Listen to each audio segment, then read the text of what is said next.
What's the future? Vaughn Coleman. Ladies and gentlemen, welcome.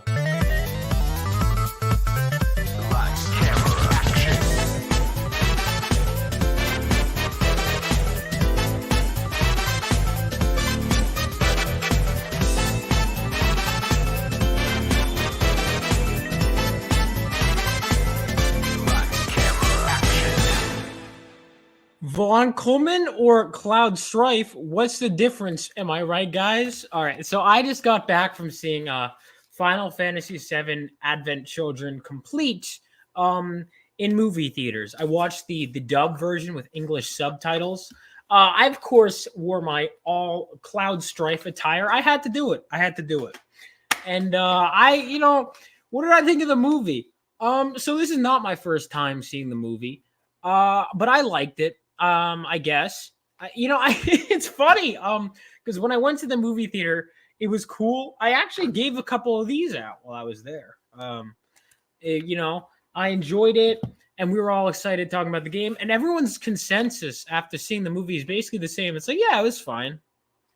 I mean, it was cool seeing Final Fantasy VII characters, but I think it's kind of like a known thing that the movie is like, it's okay. We see it because it's like it's Final Fantasy, but like it's whatever. So let's get into it. So what do I love about this movie? What do I like? All right. So first of all, I think the movie is very pretty. I think, and it also helps that Nobuo Uematsu comes back and does the soundtrack. It's great. The One Winged Angel rendition is obviously great again. Even some of the newer tracks are very good. That's what I like about it. First of all, net positive. The music is very good. Another thing, I actually really, one of the things that I didn't necessarily forget but got reminded is Reno and Rude, who are the Turks in this in the first game. Real standouts here. They're given like a pretty good star treatment. I love it. You see, those characters really are given some good stuff to do. The visuals, again, very pretty. Very pretty. I like Cloud's use of multiple swords is a perfect blend of what was. And then putting aside the Buster Sword, as much as I love it, to the point, I didn't end up bringing this in the theaters. I didn't even want to. I was like, what am I going to even do with this? But I left it in my car because I was like, what the hell would I even, like, would just put it in the movie theater and just do this? Like, why would I? Anyway, so the Buster Sword is great. I love it to death to the point where I have it here. But, like, do we need it? No. So he kind of kept it outside where Zack died. I guess that's just something he did between the games. I forgot about that detail. I mean, it's fine, I guess. I feel like Zack wouldn't have wanted that, though. Now I'm thinking about it, I feel like he probably would have been like, dude, take care of it. So that's kind of a weird thing. I mean, Zack in the Rebirth cutscene, or not Rebirth, Crisis Core version literally hands it to Cloud, whereas in the original he just kind of is dead. Anyway, okay, spoilers by the way. Oh shit. So okay, if you haven't played Final Fantasy VII, first of all, I don't see how you would even comprehend this movie. It kind of explains some stuff earlier on, but then it just throws things at you, Which, okay, let me get into some more of my positives first. I like Tifa's design. It doesn't hold a candle to the original, but it's fine. It's whatever. Cloud's design is cool. Some of the other party members are hit or miss. I don't like Barrett's design. I don't know what that was. The gun arm is cool, but, like, the shirt doesn't work for me. Now for the stuff that I do like. Okay. Or that I don't. A lot of the characterizations I'm not crazy about. Cloud in particular is kind of boring. He's kind of boring. The villains, all right. Are there any like fans of Kadaj as a villain? You know what I mean? Like everyone gets excited for the part where he turns into Sephiroth. Because as soon as he gets replaced by a better villain, everyone's happy. You know why? Because Kadaj isn't that good of a villain. He's just not, right? That's one of the problems with Kadaj. He's him and then the two other guys. I just saw the movie and I don't remember the other guys' names. They're boring.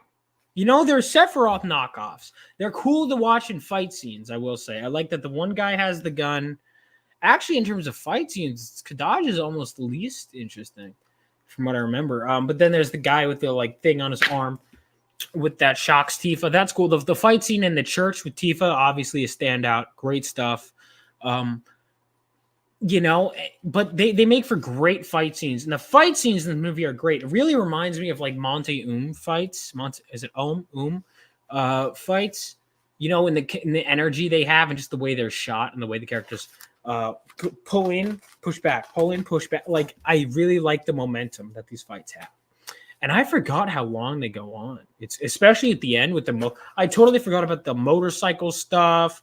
And then it leads into the bridge blows up, and then Sephiroth and Cloud later fight an office comp. Like there's so many layers to the action at the end. The end is just one giant action scene, which I feel like after a certain point is what they get to.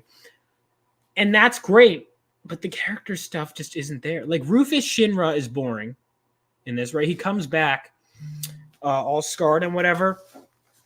And then he kind of like redeems himself, but it's kind of did he die? I'm trying to remember. I just saw the movie, but it's like I don't know. I didn't really care. I didn't really care for Rufus Shinra coming back. It didn't do anything for me. Like, you don't see how he's changed as a person. He just kind of tells you I have a lot to atone for. But like I don't remember him ever really feeling that bad in the original, so it just feels unearned. It's like. Does he really? He just kind of 2 years passed and just kind of accept I'm alive. Also, I feel bad. Okay. The other two Turks don't really stand out, but it's fine. They don't really need to. The party when the rest of them show up. So the only one of them. So let's see. So we got Cloud, Tifa, and Vincent. I actually think has some time to shine. Not as much as I remember him having, but he does have some time to shine. Again, they don't really go into his character much at all. He doesn't really do anything much. But the action scene, the way he moves with the cape, really cool stuff. But again, I don't get his sense for what he's been doing with his life the last 2 years. I don't really get it. I don't know. I'm not crazy about it. I think Vincent is kind of a mixed bag, but I think he's great. Well, let me rephrase that. I think he's great, but I don't think they do a lot with him. And the other characters even less so. Barrett, Yuffie, Red 13, Sid, Kate Sith, like they just kind of show up and you're like, oh, okay. Why? I don't know. I don't even understand the logical reasoning for why Kate Sith would even be there. Those characters, when they show up, feels like fan service. Now, they do some cool action stuff. There is one part that I think is kind of goofy, where Cloud has to go against Bahamut, which it is cool seeing the way the materia absorbs into Kadaj before he summons Bahamut. Because you don't really see the materia used in that kind of way in the game. So it was really interesting seeing the way, at least he uses it. I'm not sure if that's how everyone would use the summon materia. I imagine not. But the way he uses it, it's really interesting. But there's this one part where Cloud kind of jumps out, and then everyone is just chucking him in the air. And it's like they're like kind of just throwing him, and he flies like hundreds of feet, maybe thousands.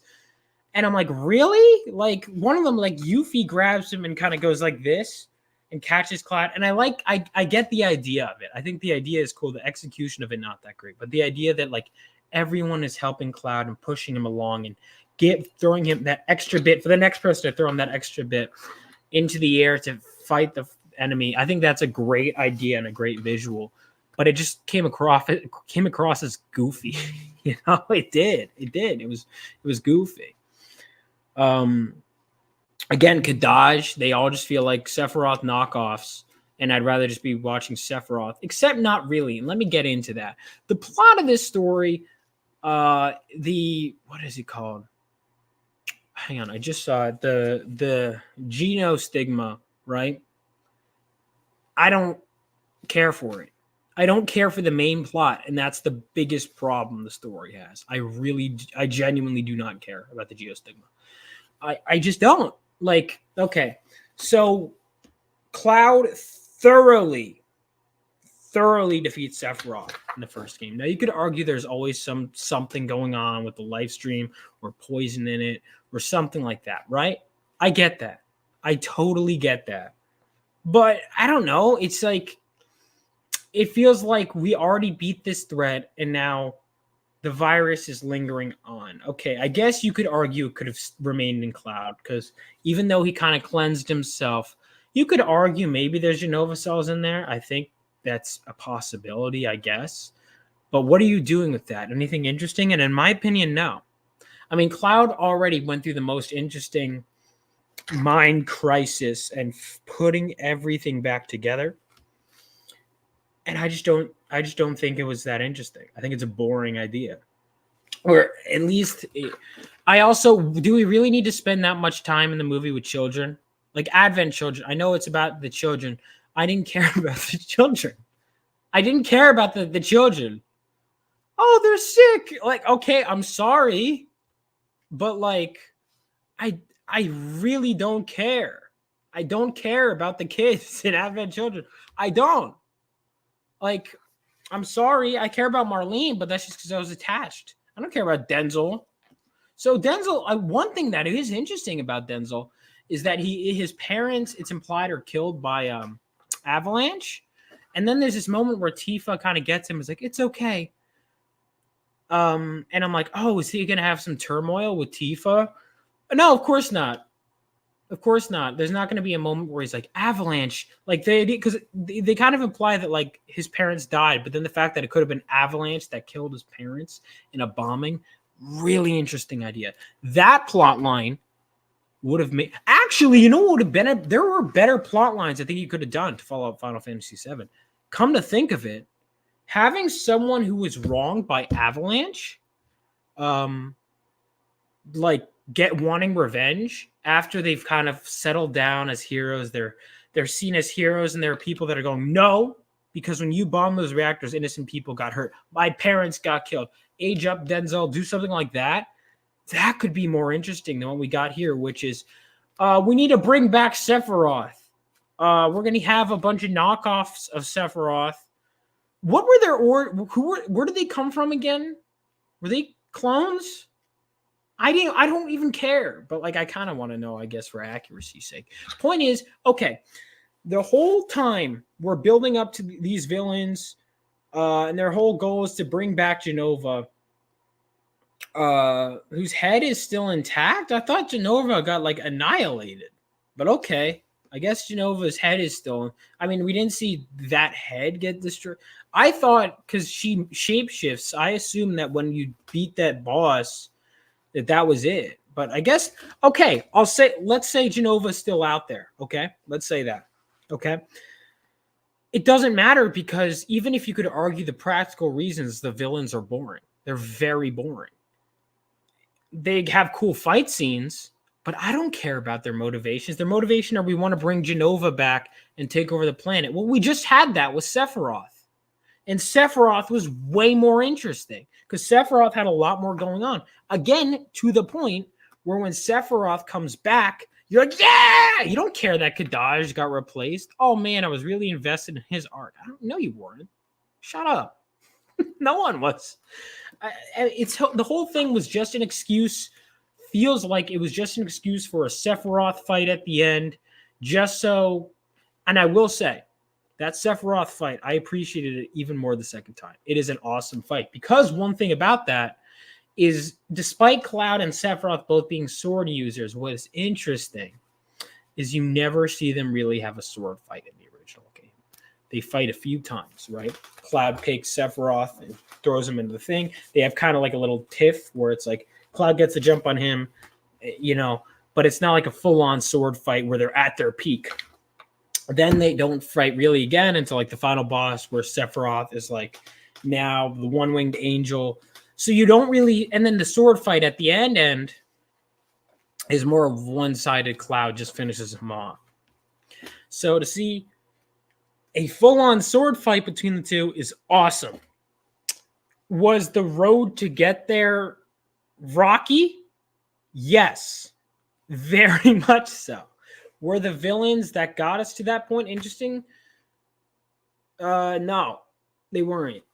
But what I like is the fight scene is so damn cool that it almost makes it worth it. You know what I mean? Like, I'm glad this movie exists, but again, I have my issues with it.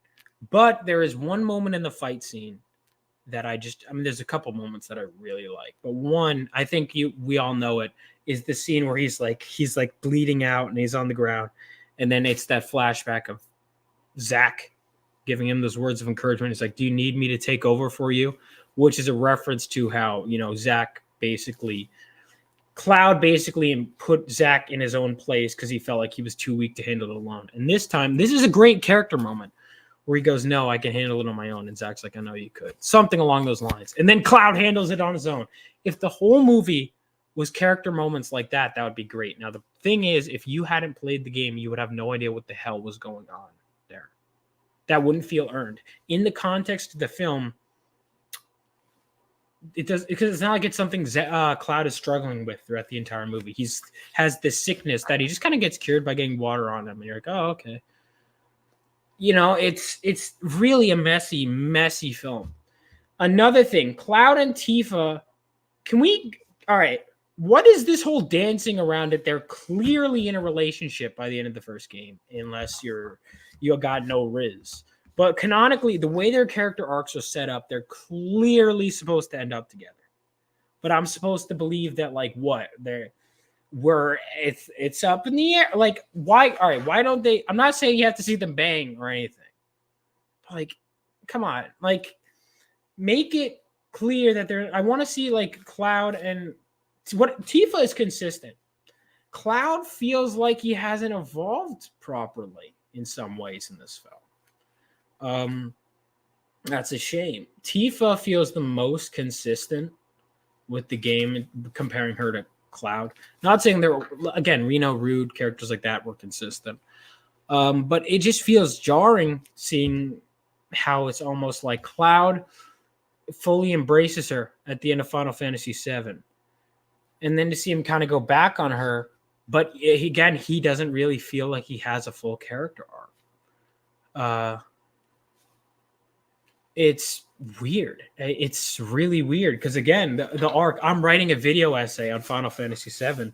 The whole arc is that he wanted to save her. And then at the end he does, and he embraces her. And then it's kind of like, I wanted to see them. I think the idea is them starting a family, but it just, something feels off. It feels like a lot of the things in this movie. It feels like it's almost there, but it doesn't quite get it.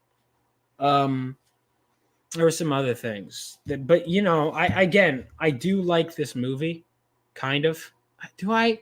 Yeah, I mean, I like that it exists. And I wish it was. There were better things they could have done. I feel like.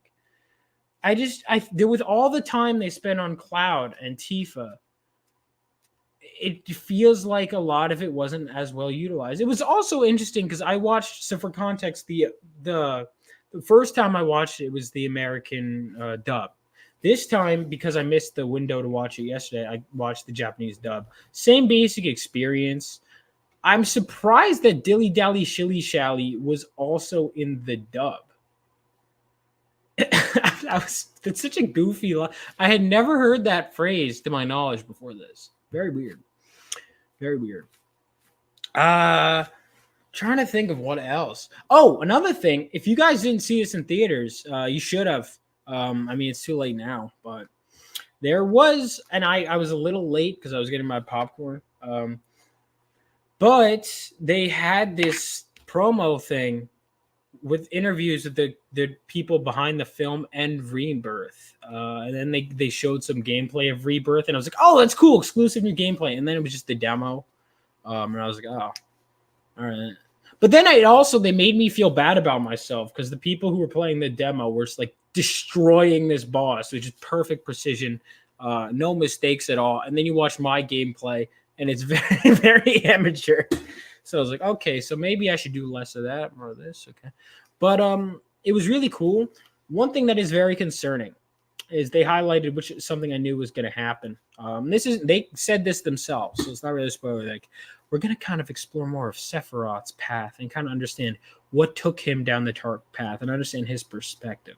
Now, again, writing the video essay, I think I might do this as its own video because it became like a 7-page tangent. But I thoroughly, after like analyzing Sephiroth, thoroughly believe that this is a character that is just pure evil. I don't think he's sympathetic at all. I think he's a monster, and I love him for that reason. But I think every false motivation that he comes up with is an excuse. Like the whole, I'll go into this in a later video, but so that is concerning because I'm like, I think not every, if we're down to redeeming Sephiroth, like, are we gonna have any? Or are we gonna? Is Genova misunderstood now too? Like, you know what I mean? Like, not every villain needs to be like sympathetic. What, is he a victim of Shinra? Because he had some rough childhood. Like, I hope they don't do that. Yeah, I don't know, man. I think that I was really glad. I think it was a great movie theater experience, right? I really do. I hope there wasn't like an end credits something. I kind of just left. Shit. I hope not. That was fun. It was a really fun movie experience. I hope I didn't drag on it too much because I really did enjoy it. I think it was a fun movie theater experience, and I'm glad I went. I'm very glad I went. And you will get some more Final Fantasy VII content from me soon. I'm gonna try and fix my my system so that way my live streams have better quality, because I do want to finish off this demo.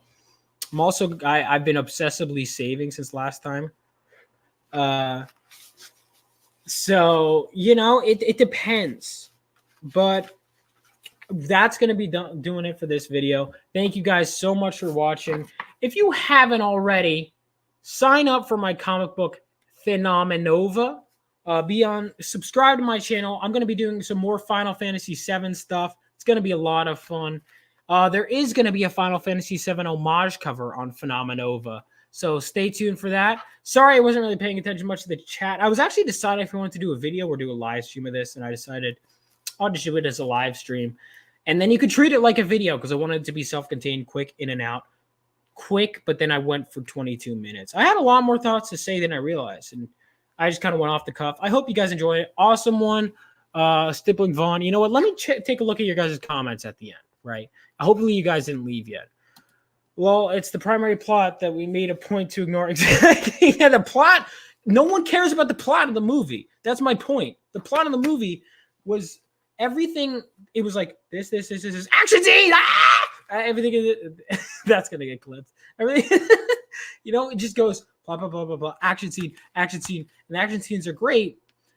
But I don't give a shit about the plot. And Final Fantasy VII, I always cared about the plot, the original game. That's my biggest concern. I also didn't think the characters were done very well, again, minus a few.